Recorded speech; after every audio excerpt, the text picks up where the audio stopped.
3 páginas da Bíblia, você lê uma história fantástica, mas é possível que tenha sido escrito no início ou durante os primeiros anos do reinado de Davi.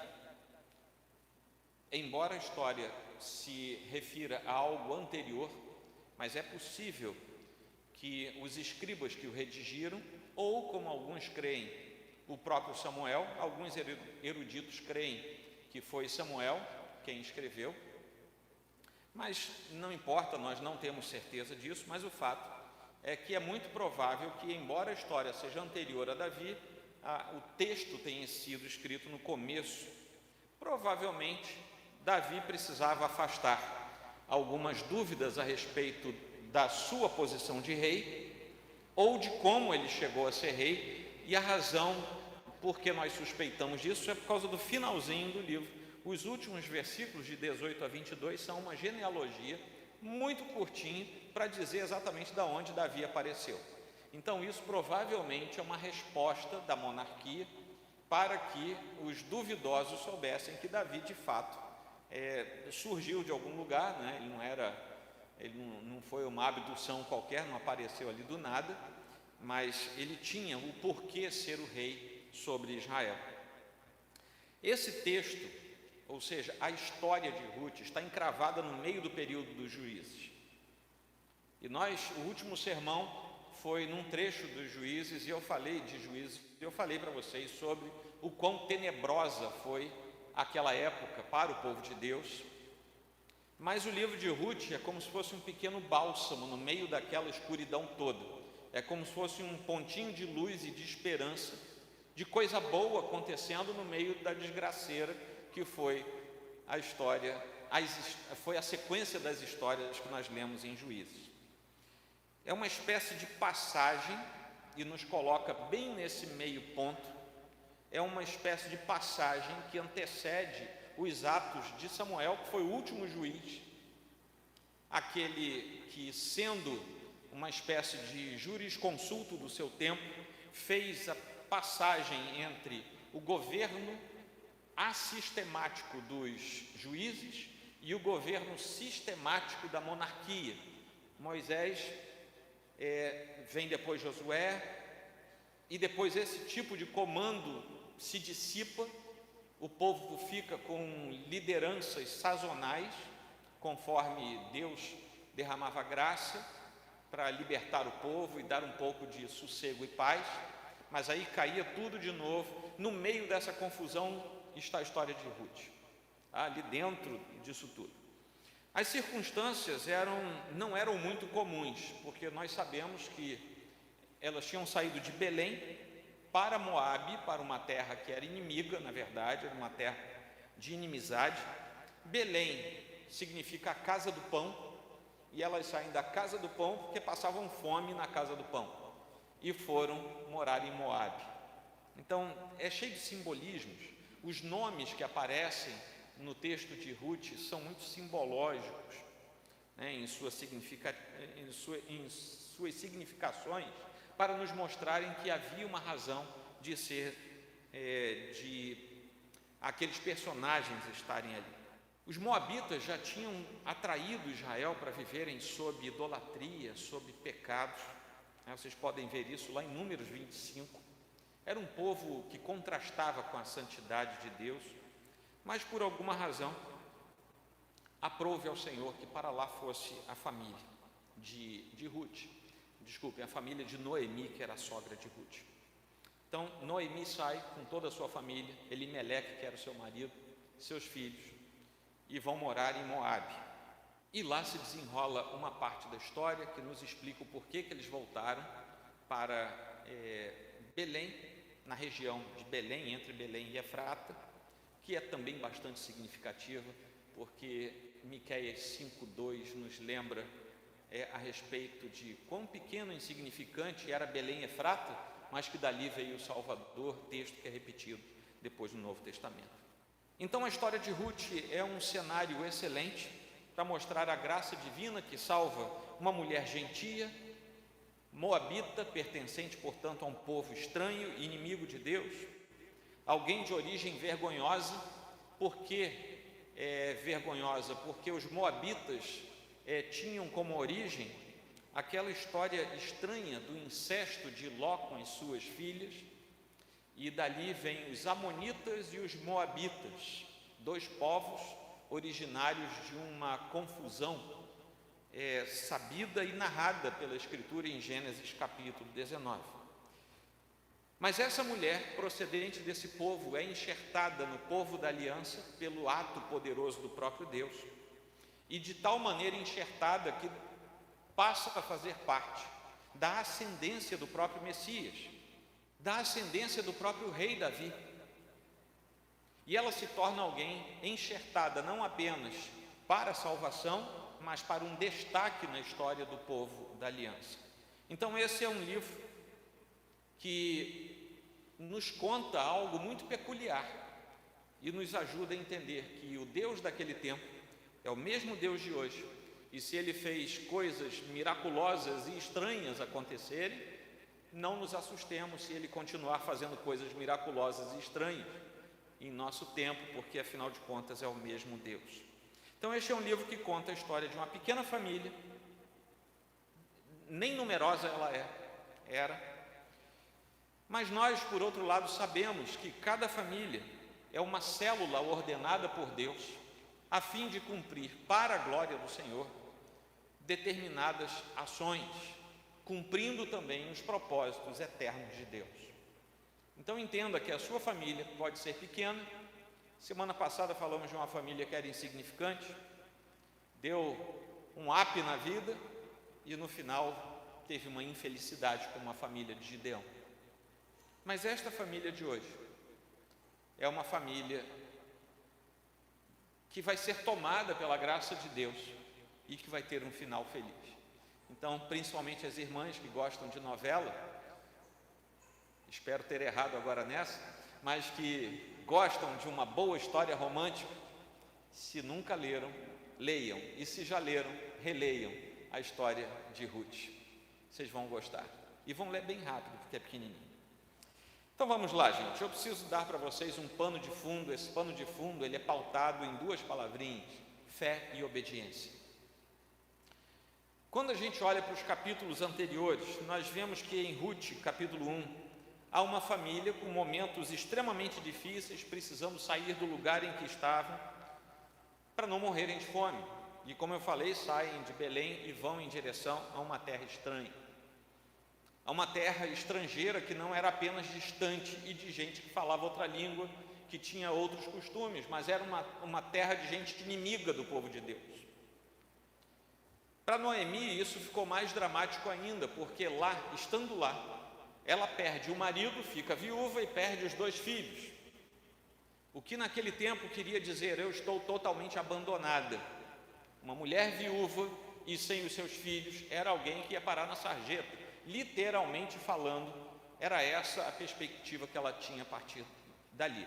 Os seus 2 filhos já tinham casado, portanto, as 2 mulheres, que eram as suas noras, também enfrentaram um momento difícil, o momento da viuvez. Ela despede as suas noras, mas uma delas, Ruth, faz um juramento de fidelidade e diz: não, para onde você for eu vou junto, e o teu Deus vai ser o meu Deus, a gente vai andar junto.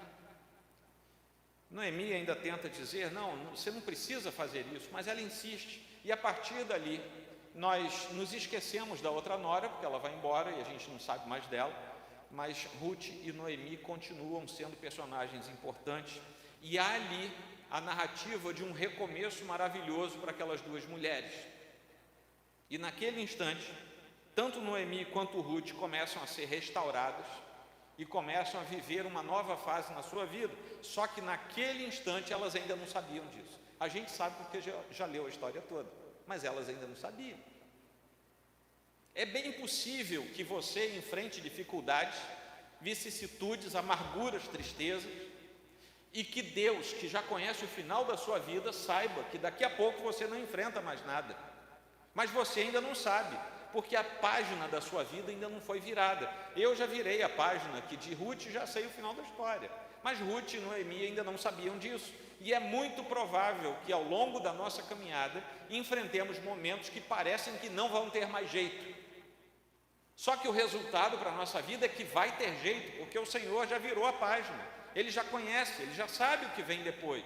Nós é que ainda não sabemos.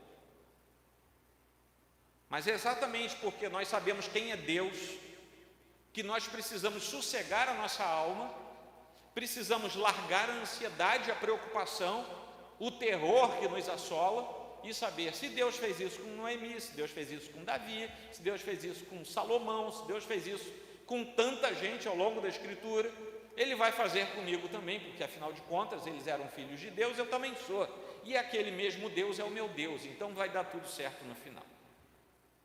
A volta de Noemi acontece da forma mais difícil possível. Ela tinha terrenos, tinha marido e tinha filhos quando saiu. E agora voltou amarga, tanto é que isso aparece no texto bíblico. Voltou amarga, sem um centavo no bolso, sem marido e sem filhos. E quando ela chega em Judá, ainda chega com uma mulher moabita a tiracolo. E ela teve, certamente, que lidar com a situação. Essa aqui é minha nora. Mas como assim, sua nora? Ela não é do povo da aliança. E ela tinha que explicar, não, mas ela disse que o meu Deus era o Deus dela. Você vê, toda vez ter que explicar isso, deve ser meio chato. Capítulo 2, a gente descobre então quais eram, a partir do capítulo 2, as reais motivações do coração de Deus para com aquilo tudo que estava acontecendo. E os planos de Deus começam a se revelar a partir do capítulo 2. Porque Noemi, no capítulo 2, se lembra que tinha um aparentado. Aparentado não quer dizer que era primo, era alguém dentro do mesmo clã, do clã do seu marido, Elimeleque, mas não quer dizer que fosse alguém muito próximo, não. Tanto é que o texto em hebraico diz que era alguém como se fosse um aparentado, talvez fosse a melhor. Sabe aquele seu primo de terceiro grau que você fica na dúvida se é parente ou não? Era mais ou menos isso. Mas, pelo menos, era do mesmo clã de Elimeleque e tinha alguma responsabilidade com a viúva. E isso se coloca depois. Para o benefício de Noemi, esse sujeito era rico e era influente na sociedade daquele tempo. Então eu sempre digo aqui, eu não tenho nenhum problema com membros da nossa igreja ricos e influentes. Eu até oro para o Senhor, para que todos vocês sejam ricos e influentes. Só não deixem isso tomar o coração de vocês, tá bom? Usem isso para a glória do Senhor e vai ser uma bênção aqui para a gente. Mas, Ruth então, no capítulo 2, ela se dispõe a colher espigas que caíam, porque havia uma lei em Israel, dada pelo Senhor, que no tempo da colheita as espigas e os feixes colhidos que caíssem ao chão não poderiam ser recolhidos por quem estava fazendo a ceifa, tinham que ser deixados, porque gente que não tinha o que comer vinha atrás dos empregados que estavam fazendo a colheita, podiam ficar com aquilo, e assim não haveria necessidade, não haveria fome em Israel. Isso porque ela sabia que tinha o direito de rebuscar aquilo que era garantido pela lei, e a lei do Senhor. E, entre aspas, casualmente, entrou justo na parte da plantação que pertencia a Boaz. Isso está escrito lá no capítulo 2, versículo 3. Casualmente, Ruth, que saiu de casa dizendo para Noemi, eu vou arranjar algum lugar para colher alguma coisa para comermos. E casualmente, diz o texto bíblico, ela entra exatamente na eira de Boaz. Nesse capítulo, Deus move circunstâncias e Boaz começa a favorecer Ruth. Assim do nada, começa a favorecer Ruth abertamente, né? Eles se conhecem, Noemi e Ruth são poupadas, portanto, de passar necessidades a partir dali pela bondade, humanamente falando, de Boaz. Chegamos ao capítulo 3. Eu estou fazendo essa passada aqui pelos capítulos anteriores para você entender o 4, que é o alvo da nossa reflexão. Lá no capítulo 3 nós somos introduzidos ao relacionamento entre Boaz e Ruth, que é baseado em fé e obediência. Curiosamente, nós vemos aqui Noemi orientando Ruth. Meninas, prestem atenção, as meninas solteiras, prestem atenção agora. Nós vemos aqui, curiosamente, Noemi orientando Ruth sobre como Ruth pedir Boaz em casamento. Tá bom? Então já tem um precedente bíblico. Meninas, não se sintam constrangidas em pedir um menino em casamento. Tá bom? Depois vocês só conversem com o presbítero Vitor, está aí à frente do Ministério da Família. Conversem ali com o casal para ver se dá para manter esse costume hoje. Tá bom? Vamos lá. E aqui fica a dica. Porque a orientação de Noemi redundou no seguinte: Ruth se lavou, se perfumou, além de obedecer o que Noemi tinha dito, e foi discreta. Então vejam bem, 3 coisas: ela tomou banho, botou perfume e não saiu falando para todo mundo.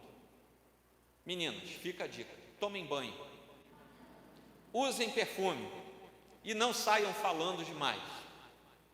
Com Ruth deu certo, tá bom?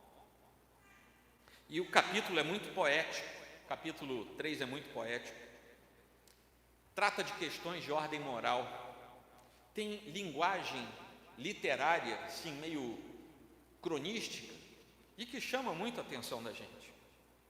Noemi, lá no capítulo 1, versículos 8 e 9, tinha feito uma oração para que Deus abençoasse as suas noras. E curiosamente, aqui no capítulo 3, Noemi começa a ver a bênção chegando sobre a vida de Ruth. E a agente de Deus para que a bênção chegasse não era outra pessoa que não a própria Noemi. E aqui nós temos mais uma aula de Ruth para a nossa vida, do livro de Ruth para a nossa vida. Há vezes em que você ora, você pede alguma coisa e Deus responde, mas Deus responde através de você, e você não faz nada, e você não vê a resposta de Deus, porque você não sai do seu lugar. Deu para entender? É muito comum que você ore a Deus e que Deus desperte meios e dê condições de você ser a resposta da sua própria oração, assim como Noemi foi. Mas a gente sempre acha que é o outro que vai fazer. Se Deus der as circunstâncias, se Deus abrir a oportunidade, vai e faça. Não fique esperando mais nada. No final do capítulo 3, aparece um meliante aqui na história. Aparece um sujeito que ia concorrer com Boaz, porque nessa altura do campeonato, Boaz já estava caído por Ruth. Boaz já estava apaixonado por Ruth. Só que Boaz era um sujeito extremamente íntegro. Ele era correto perante a lei de Deus e dos homens. E ele descobre que tinha um outro sujeito que tinha a primazia sobre ele. Ou seja, o sujeito tinha a primeira, sabe, o número 1 da senha, e Boaz era o número 2. E ele precisava se livrar do número 1, mas ele precisava fazer isso de modo correto. E aqui nós vemos que Boaz também não foi boa. Tá? Se você ler, eu estou deixando um monte de açúcar para você depois querer ler o texto todo. É nesse ponto que Boaz demonstra que também era sagaz e que ele tinha planos para se casar com Ruth, mas esses planos não eram transcendentes, não eram metafísicos. Ele queria se casar com Ruth de carne e osso, ele tinha que fazer alguma coisa, e ele começa a fazer isso. Aí chegamos ao capítulo 4, o trecho que eu li, que é o grande finale dessa obra, né? E tudo começa com uma pergunta. Se isso aqui fosse uma novela de 4 capítulos, agora haveria uma pergunta: com quem Ruth vai se casar? É com Boaz ou é com outro sujeito que apareceu agora? E agora nós vemos Boaz à frente, sem descansar até resolver tudo. Se você ler o capítulo 3 ainda, versículo 18, disse então Noemi: agora espere, minha filha, até saber o que acontecerá. Sem dúvida aquele homem não descansará enquanto não resolver essa questão hoje mesmo. Até Noemi já tinha percebido que Boaz era sujeito de palavra e era um sujeito pertinaz. Ele era honesto, ele agia corretamente, legalmente, de acordo com a lei do seu tempo, mas ele toma a iniciativa. Ele toma a iniciativa para ir até Ruth e para afastar o seu oponente. Olha, a trama ficou acalorada agora, porque ele queria se casar com Ruth. E aqui fica uma dica: Agora uma dica para os meninos. Eu já falei para as meninas, né? Tomem banho, usem perfume, sejam discretos. Agora a dica para os meninos. Se o menino não tomar a iniciativa e não resolver o que o impede de ir até a pessoa com a qual ele pretende ter a vida pela frente, a sua amada, ele nunca vai conseguir nada. Guardem a frase que eu vou falar agora. Não se consegue esposa por osmose. Não existe isso. Marido também, você não consegue marido por osmose. Mas Ruth já tinha feito a parte dela. E agora Boaz está fazendo a parte dele. E nos 12 primeiros versículos do capítulo 4, nós percebemos vários elementos de uma negociação que vai acontecer na porta da cidade, que era um lugar naquele tempo em que toda a autoridade era consagrada publicamente. Era mais ou menos como se fosse um fórum dos dias de hoje. Tá? Lá no fórum você assina os papéis, você reconhece tudo que você está fazendo e publicamente é dada fé a respeito daquilo que está sendo tratado ali. O portão da cidade, as portas da cidade funcionavam para isso. Por isso que Boaz chama os anciãos e vai para a porta da cidade. Então Boaz se dirige, eu vou aqui pontuar um resumo do que aconteceu nesse primeiro trecho do capítulo. Boaz se dirige ao lugar em que eram resolvidas as pendências. Ele tinha uma pendência a resolver, ele foi para o lugar certo. Não adianta ir para o lugar errado, porque não se resolve o que precisa resolver se não for no lugar certo. E lá ele chama o outro resgatador, que é um fulano, ninguém fala o nome dele aqui, não aparece o nome dele na Bíblia. E ele declara que é necessário resgatar um terreno de Noemi. Tá? Eu li para vocês lerem. O fulano, então, ele se interessa pelas terras. Está lá no versículo 4. Opa, vou ter mais um terreno. Ele devia ser desse pessoal que compra terreno, né, faz casa para alugar depois, não sei como é que é. E o seu nome continua não sendo citado de jeito nenhum. Então Boaz espera quando ele diz, está comigo, tá? Pode deixar que eu vou resgatar isso aí. Aí Boaz diz, só tem uma coisa, vejam bem, se você comprar esse terreno, se você resgatar esse terreno, você vai levar de brinde uma mulher que é moabita, é viúva, e quando você tiver filho com ela, o filho não vai ser seu, vai ter o nome do sujeito que morreu.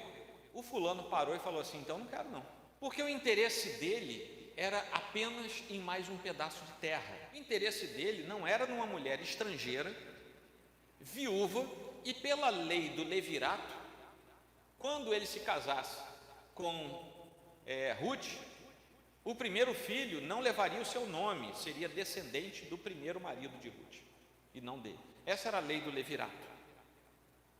Ou seja, ele ficou com medo de que a sua própria sequência de herança fosse perturbada ao longo do caminho. Versículo 5, por isso ele diz, então não quero mais, pode ficar para você. E é nesse momento que Boaz realmente adquire o terreno perante as testemunhas e adquire também o direito de se casar com Ruth. Lá nos versículos 9 e 10, depois vocês podem ler, porque ele anuncia publicamente aos líderes e a todo o povo que estava presente ali, olhem, vocês que estão presentes, eu quero que vocês saibam que eu vou assumir o terreno e a mulher moabita. O que aquele homem anônimo fez para o povo hebreu era sinônimo de egoísmo. Como é que ele não quer? Ele é o resgatador natural dessa família, como é que ele não quer fazer isso? Está na lei, ele precisa fazer isso. Ao passo que quando Boaz diz, tudo bem, se o primeiro resgatador não quis, eu quero, é o contrário, aos olhos do povo aquilo era indicador de honradez e de altruísmo. Então Boaz ali estava ganhando o terreno, ganhando a esposa que ele queria e ganhando boa fama entre o povo da cidade. Diante de tudo isso, houve declarações proféticas por parte do povo. Eu vou ler aqui para vocês os versículos 11 e 12.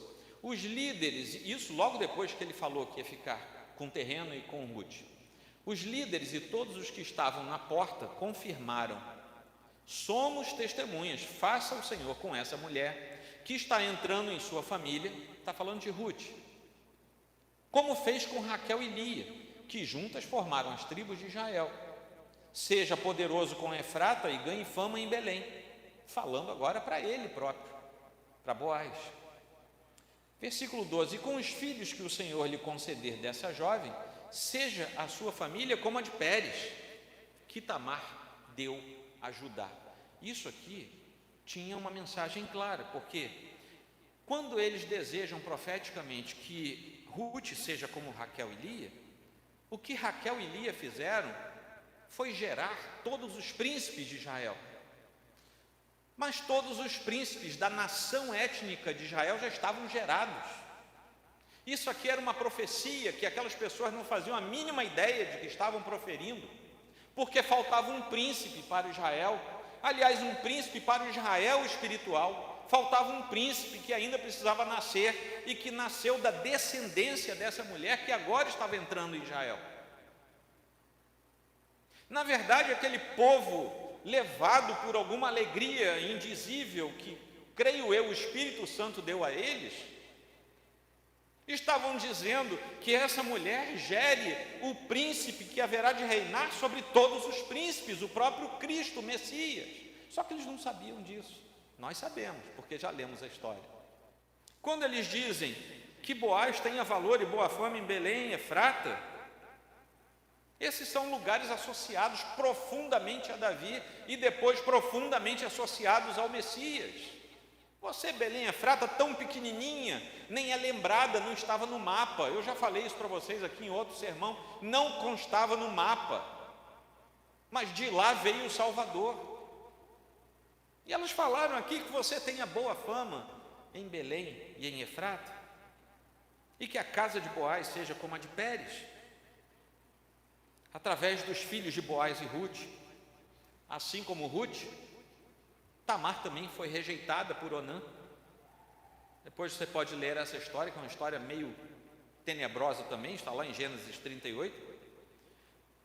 Deveria ter tido a sua posteridade perpetuada pelo seu irmão e não aconteceu. E depois, mesmo com falhas humanas, Tamar e Judá, o plano de Deus, mesmo com as falhas humanas, foi preservado. Aí nasce um menino, está lá no versículo 13. Boaz casou-se com Ruth e ela se tornou sua mulher. Boaz a possuiu e o Senhor concedeu que ela engravidasse dele e desse à luz um filho.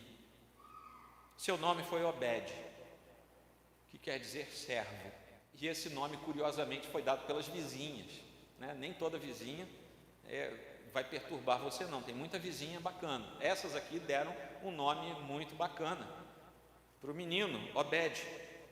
E por causa do costume, Noemi adota esse menino, que afinal de contas ele era filho natural de Boaz e Ruth, mas era filho, nem sei como explicar isso nos dias de hoje, era filho da ascendência do marido morto de Ruth. É uma história confusa para hoje em dia, né? Mas era assim que funcionava. E por causa disso, Noemi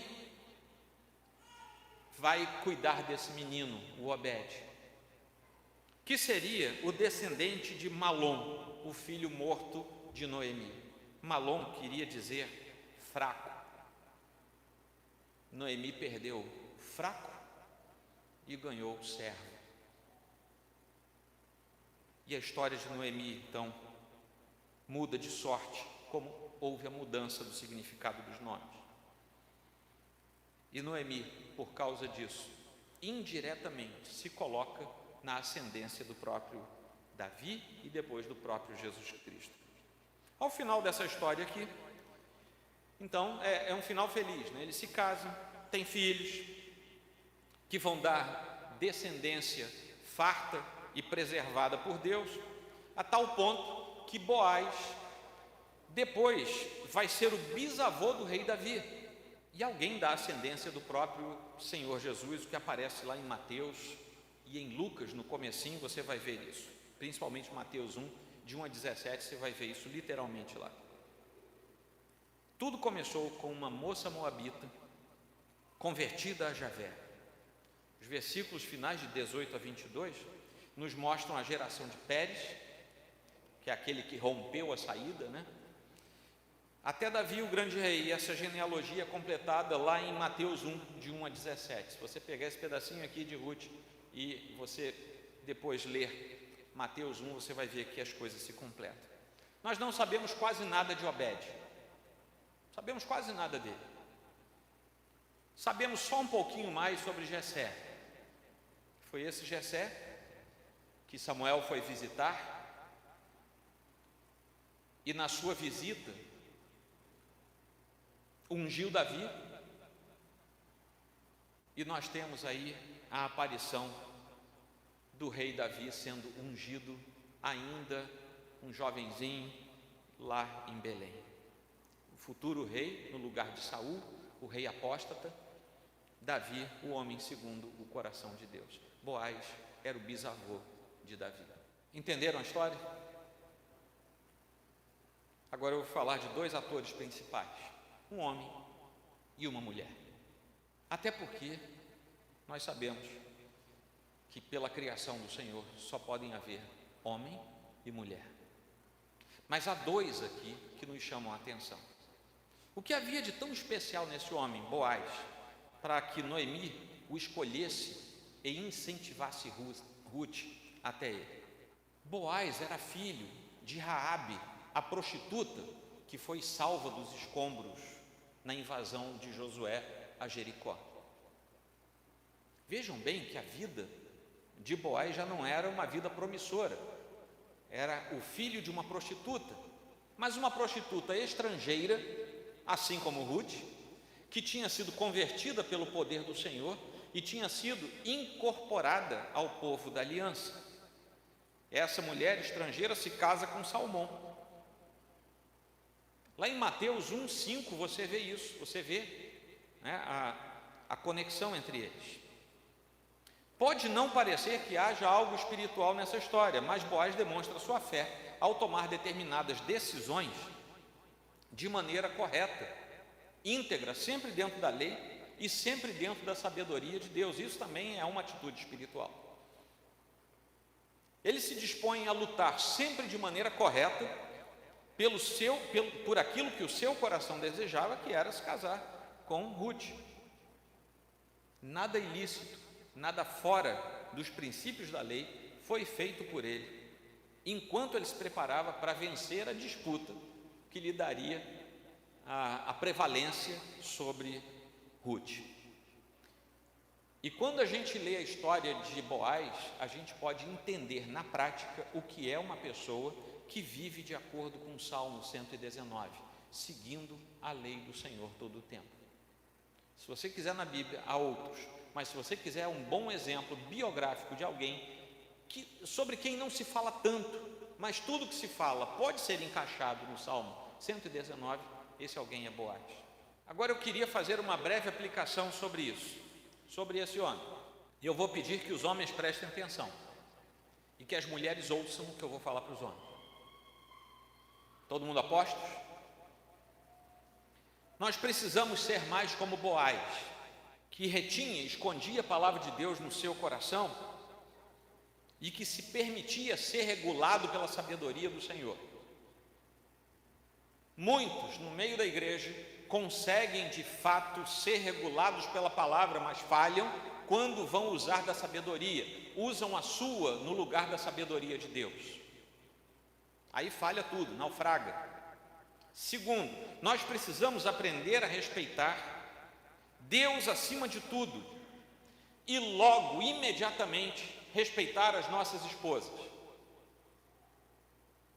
Se você não tem vindo à EBD, você vai entender que isso já se aplica ao noivado e já se aplica ao momento em que você, homem, usa da sua palavra para ter compromisso com quem você pretensamente quer casar. Se você não quer, vá embora logo.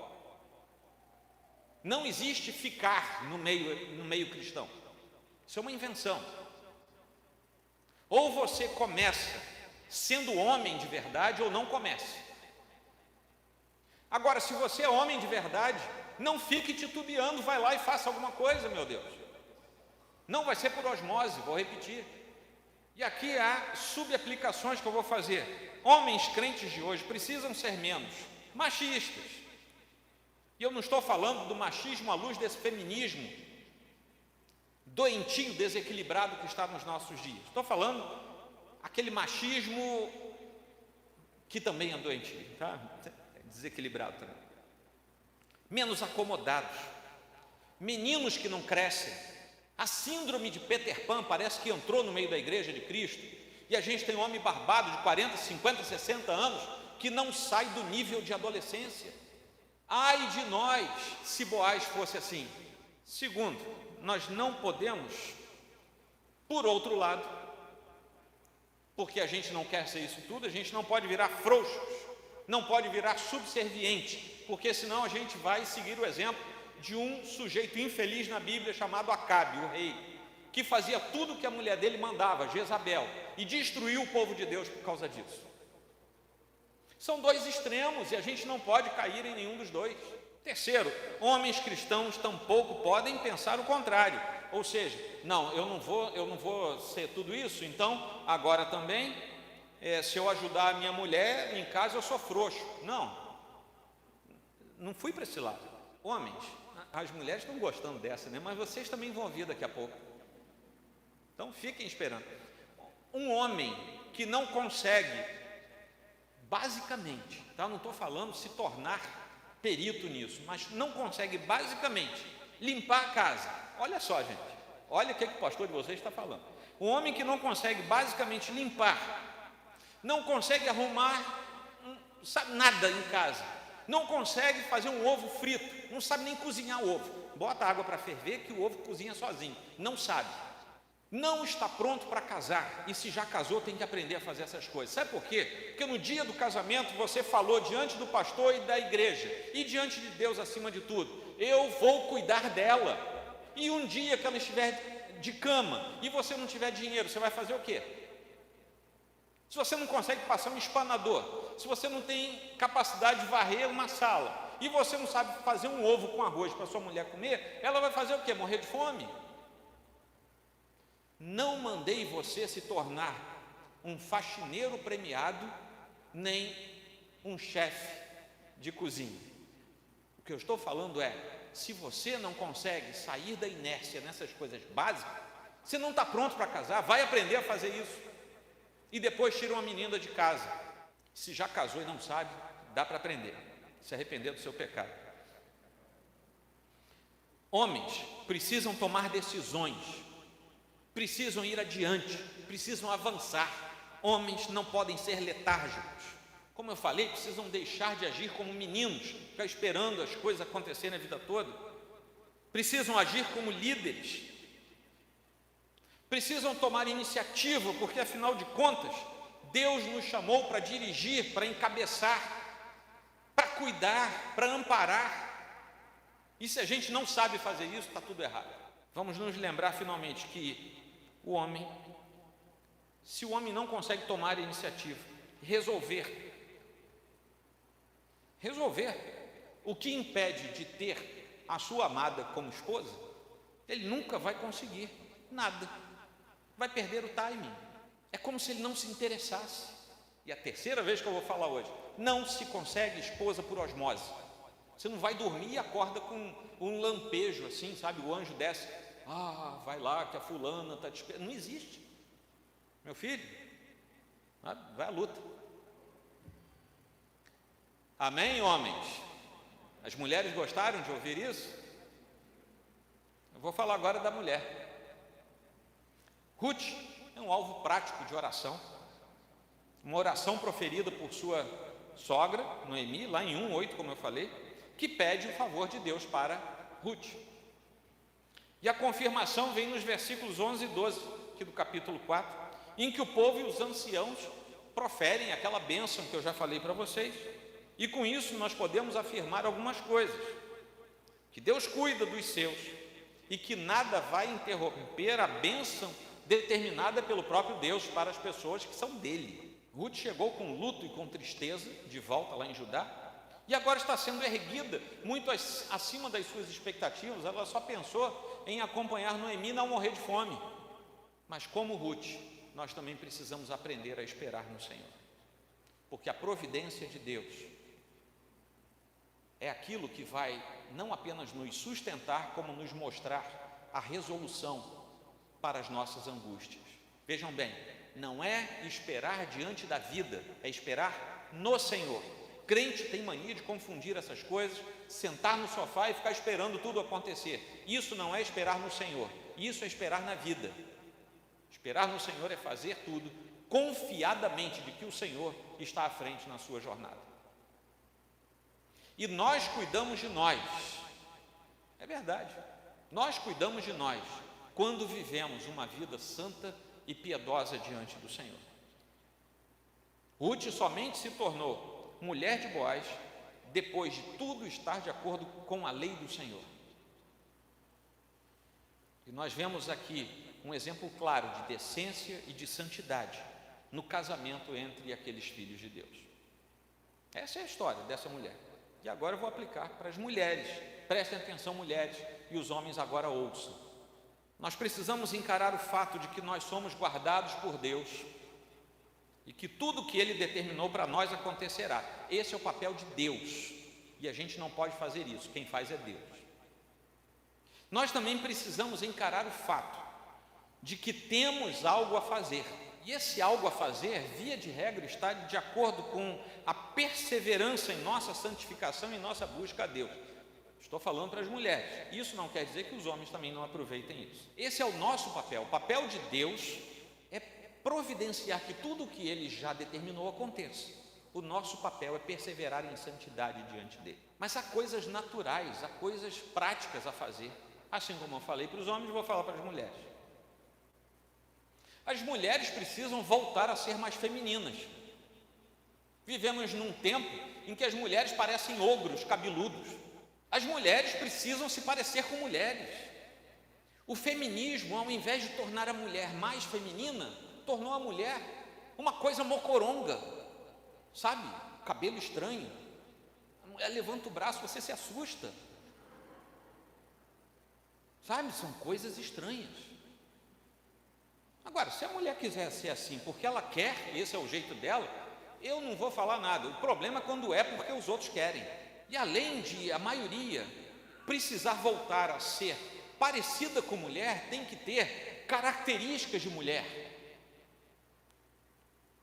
Segundo ponto, se a mulher cristã não aparecer da forma adequada e piedosa, não vai atrair para si os olhares de gente adequada e piedosa. O que chamou a atenção de Ruth no olhar de Boaz foi a essência de Ruth, porque em nenhum lugar desse livro fala que ela era muito bonita. Então, uma irmã que tem aquele complexo, toda mulher se acha feia, né? Não sei porquê, mas se olha no espelho e fala assim: está faltando, sabe? Uma pestana. Não se preocupe, seja uma serva fiel do Senhor, que haverá olhos fiéis do Senhor olhando para onde você está. Terceiro ponto, as mulheres cristãs também não podem inverter essa história e pensar o contrário, que ajudar o marido é relaxamento. Não vou ser mais feminina se eu ajudar meu marido. O sujeito, coitado, foi demitido da empresa, e nós sabemos que o peso da provisão da casa, biblicamente, recai sobre o marido, e isso perturba a cabeça do marido mais do que o bolso. Os homens sabem que é assim que funciona a psique masculina. Mas naquele momento, a única fonte de renda é do trabalho da mulher. Mulher, você não vai deixar de ser mulher se naquele momento e por um tempo a casa precisar do seu recurso para ser sustentada. Quarto, mulheres precisam se arrumar. Eu vou de novo. Se eu se arrumar, Ruth teve que tomar banho. Eu não sei quanto tempo ela não tomava banho, mas ela teve que tomar banho.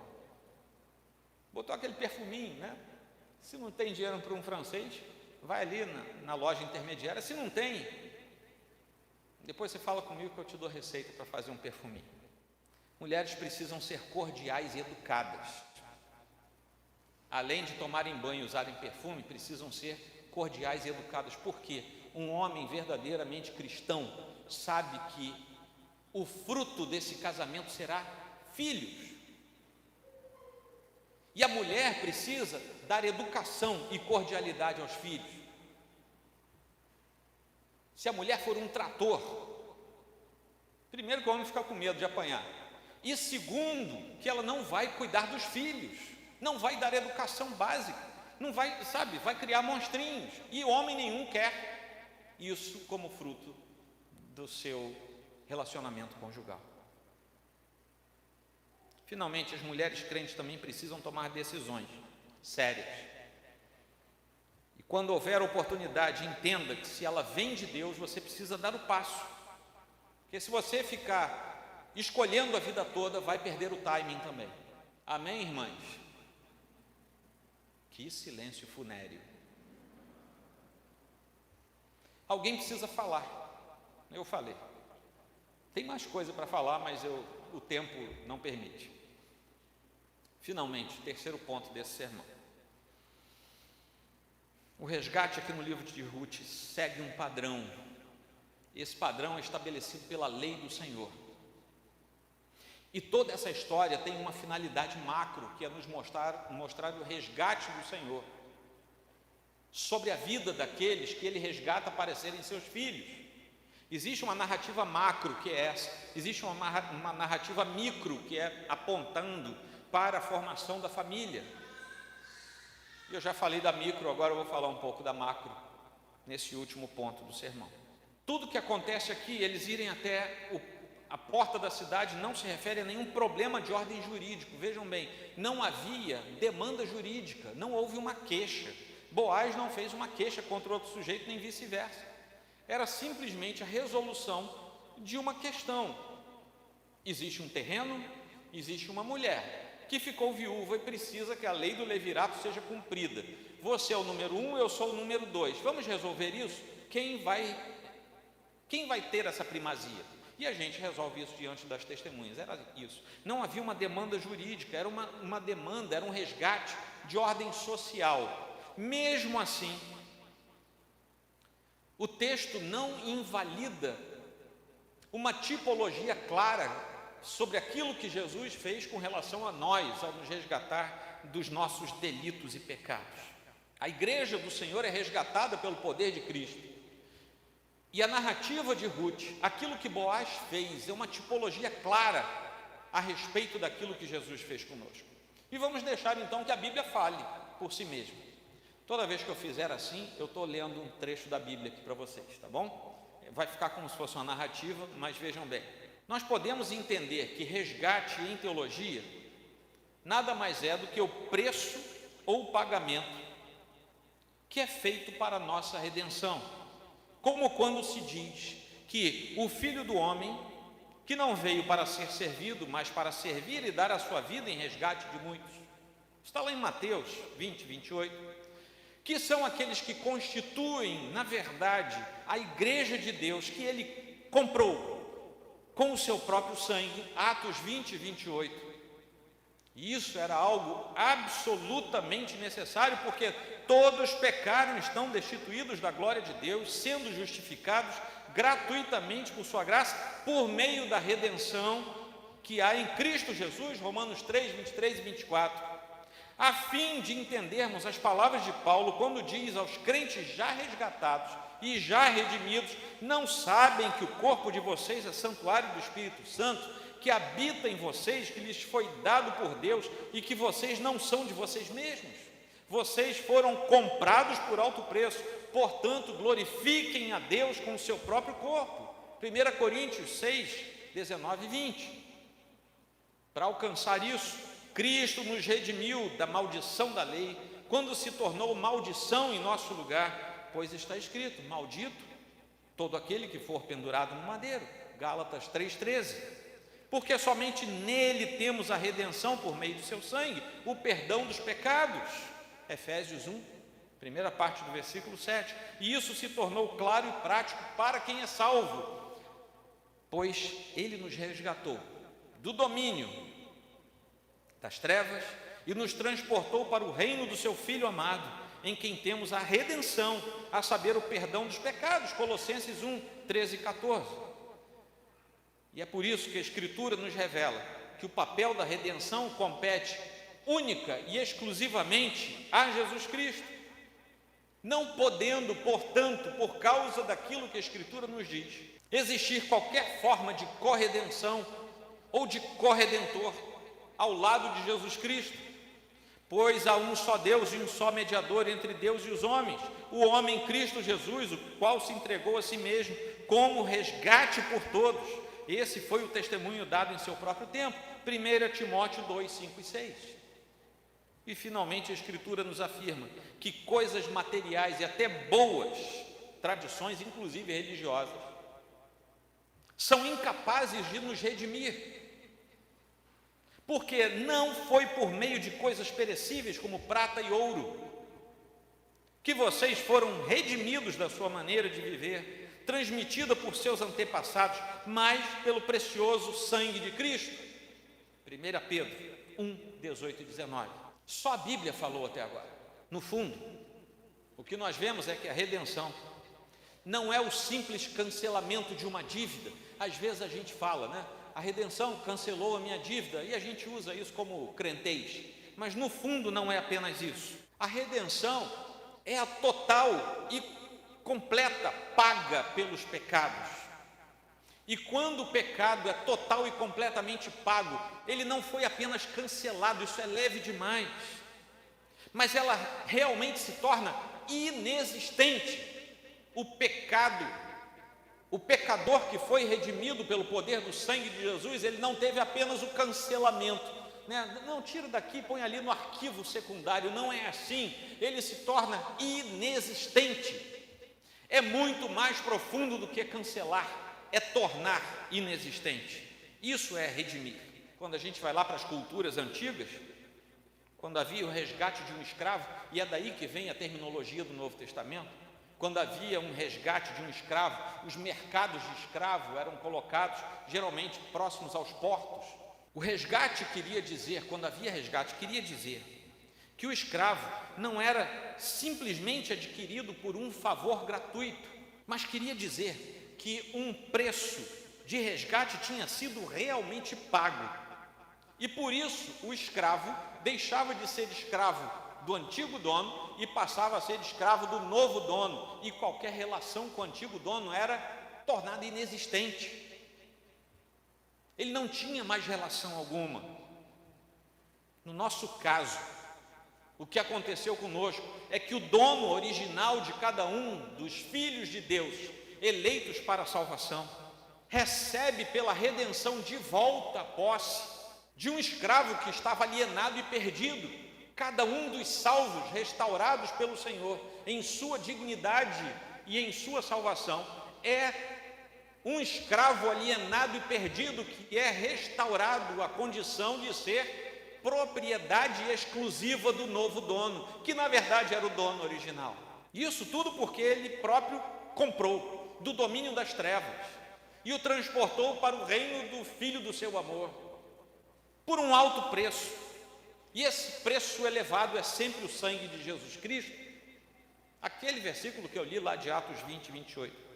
E é por isso que ele garante a nossa redenção, com o pagamento de um resgate.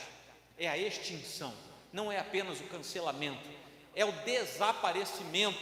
Não há mais dívida. É por isso que nós temos o texto metafórico que diz que o Senhor lança no mar do esquecimento. Sumiu, desapareceu. Houve um teólogo que nós, reformados, gostamos muito, ainda no século XIX, Charles Hodge, e ele diz o seguinte: Cristo nos salva, nem pelo mero exercício do poder, nem por sua doutrina, nem por seu exemplo, nem pela influência moral que exerceu, nem por qualquer influência subjetiva sobre o seu povo, seja natural ou mística, mas como uma satisfação à justiça divina, como uma expiração do pecado e como um resgate da maldição e autoridade da lei, reconciliando-nos assim com Deus, tornando-o consistente com sua perfeição para exercer misericórdia para os pecadores. O livro de Ruth é um paradigma para a gente entender isso lá no fundo do nosso coração, porque aqui a gente percebe o macro propósito desse livro. E nós aqui entendemos qual é o trajeto e quais são as consequências claras, espiritualmente falando, de sermos o alvo específico dos atos vicários de Cristo em seu ministério redentor. E assim nós entendemos como um Salvador, como Ele, o Salvador, veio por causa da sua igreja. Amém? Aplicação final. Agora não vou mais dar bronca em homens e mulheres, não, podem ficar tranquilos. Respondendo a uma eventual pergunta que pudéssemos fazer quando começamos a ler esse livro: como é que vem o Salvador? Como ele virá para nós? Nós podemos entender e devemos que ele viria dentro de uma relação estável, preparada por Deus e cuidada por gente fiel à lei do próprio Deus. É por isso que depois Paulo fala lá em Efésios capítulo 5, que ele mostra o mistério da relação homem e mulher, e no final de tudo ele fala: isso aqui é um mistério. Eu estou falando para vocês sobre homem e mulher, mas na verdade eu estou mostrando para vocês que isso é a fala sobre Cristo e a sua noiva, sobre Cristo e a igreja. Segundo ponto, ele virá de uma linhagem de gente arrependida e realmente convertida. Se você não é verdadeiramente arrependido e convertido, ainda não faz parte do povo de Deus. Pode ser semelhante ao fulano que abriu mão daquilo que lhe foi oferecido. Lembra o fulano? Ninguém sabe o nome dele, É o João das Couves, que a gente fala, para dizer que o sujeito é um inominado, O João das Couves. É o João Ninguém, Ninguém sabe o nome do sujeito. Não seja como ele, mas seja realmente arrependido e convertido ao Senhor no momento em que o seu coração gelar diante do convite dele. Ele também virá de uma família que se rendeu aos pés de Cristo e se entregou ao serviço do Mestre. Sim, as famílias cumprem esse papel também. E a família de Boaz e Ruth cumpriu esse papel. E cumpriu na linha da história da redenção. Assim como Ruth, e também, por que não dizer Boaz, é preciso agir com fé e obediência. Todo o tempo, porque senão a gente perde o tempo da história. Quinto, o resgate de Cristo é necessário para que qualquer pessoa chegue à vida eterna. Sem ela, a redenção não alcança o indivíduo, que continuará sendo escravo da carne e do pecado. Sem a redenção, qualquer ser humano continua sendo escravo do pecado e da carne. Apenas Deus é quem pode dizer: eu resgatarei você. E somente ao ouvirmos essa sentença e obedecermos com fé no nosso coração, é que nós vamos entender o porquê que Deus colocou em nós um desejo irresistível de ir até Ele. E finalmente, a soberana ação da providência de Deus continua agindo sobre nós no dia de hoje. Ela não parou, ela continua. Não existe nem um só aspecto fora do controle de Deus. Foi Kuyper quem disse: não há um só centímetro quadrado no universo ou no cosmos sobre o qual Jesus não diga: isso é meu. Isaías disse: o Senhor continua sentado em seu alto e sublime trono. Isaías também disse que Deus sustenta a terra na palma da sua mão. São linguagens não hiperbólicas, mas metafóricas, para nos mostrarem quem é Deus. Não há nada que fuja ao seu controle ou à determinação do seu poder, mesmo quando nós não compreendermos de imediato o que Deus está fazendo. Duas coisas: entenda que Deus faz, imediatamente entenda que você precisa fazer. Amém? Vamos inclinar nossa fronte. Senhor Deus, obrigado por tua palavra que foi lançada no nosso coração, que ele seja como um terreno fértil, preparado pelo Senhor, e que a tua semente, que é santa e é perfeita, germine dentro de nós e produza frutos, frutos incontáveis, frutos bons, e que a tua palavra em nós surta todos os efeitos da santidade e, se for o caso, da redenção, da restauração, da regeneração. Minha oração, Senhor, é que sobre todos nós o efeito da tua palavra surta o mais profundo dos efeitos, a tal ponto de sermos transformados. É como eu oro, Em nome de Cristo, Senhor nosso. Amém.